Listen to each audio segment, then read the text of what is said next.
గతంలో చంద్రబాబు గారు సీఎంగా ఉన్నప్పుడు మామూలుగా ఆ తిరుపతి వెళ్ళేటప్పుడు ఇట్లాంటప్పుడు మాత్రం భువనేశ్వర్ గారు కనిపించేవాళ్ళు, రాజకీయ యాక్టివిటీ ఆమె ఉండేవాళ్ళుగా. అయితే 2019 తర్వాత బాబు గారి అరెస్ట్ అప్పటి నుంచి కూడా భువనేశ్వర్ గారు తెర ముందుకు వచ్చారు. దానికి కారణం ఆమెను అవమానించారన్నటువంటి పాయింట్ అప్పటి నుండి ఆమె ట్వీట్లు కానీ ఆవిడది ఇష్యూ కానీ నడుస్తూ వచ్చింది. అలాగే నిజం గెలవాలి పేరుతో రాష్ట్రం అంతా యాత్ర చేయడం ఇదంతా నడిచింది.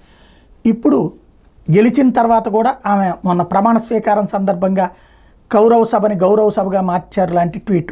ఇప్పుడు నిన్న క్యాబినెట్ సమావేశం సందర్భంగా కూడా, అలాగే చీరాల ఘటన సందర్భంగా ఇట్లాంటి వాటి మీద కూడా ఆమె స్పందిస్తున్నారు. రాష్ట్రంలో ఆడబిడ్డల భద్రతకు చంద్రబాబు నాయకత్వంలోని ప్రభుత్వం కట్టుబడి ఉందని ముఖ్యమంత్రి సతీమణి నారా భువనేశ్వర్ పేర్కొన్నారు. బాపట్ల జిల్లా చీరాలలో యువతపై అత్యాచార ఘటనలో పోలీసులు 48 గంటల నిందితులను పట్టుకోవడం మీద ఎక్స్ వేదికగా సోమవారం స్పందించారు. హోంమంత్రి అనిత రాష్ట్ర పోలీసులు అభినందనలు తెలిపారు. గత ప్రభుత్వం బాధితులకు న్యాయం చేయడంలో పూర్తిగా విఫలమైందని మండిపడ్డారు. నేరాలు, ప్రత్యేకించి మహిళలపై దాడులు, అఘాయిత్యాలకు పాల్పడే వారి మీద రాష్ట్ర ప్రభుత్వం కఠినంగా వ్యవహరించనుందని హెచ్చరించారు.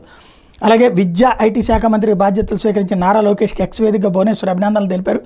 మంత్రిగా లోకేష్ రాణించాలని, ఆయన నాయకత్వంలో విద్యా, ఐటీ రంగాలు ప్రగతి పదంలో దూసుకుపోవాలని ఆకాంక్షించారు. మీ శక్తి మేరకు రాష్ట్ర ప్రజలకు సేవ చేయండి, మీ పదవీకాలం విజయవంతంగా సాగాలని భువనేశ్వరి ఆశీర్వదించారు.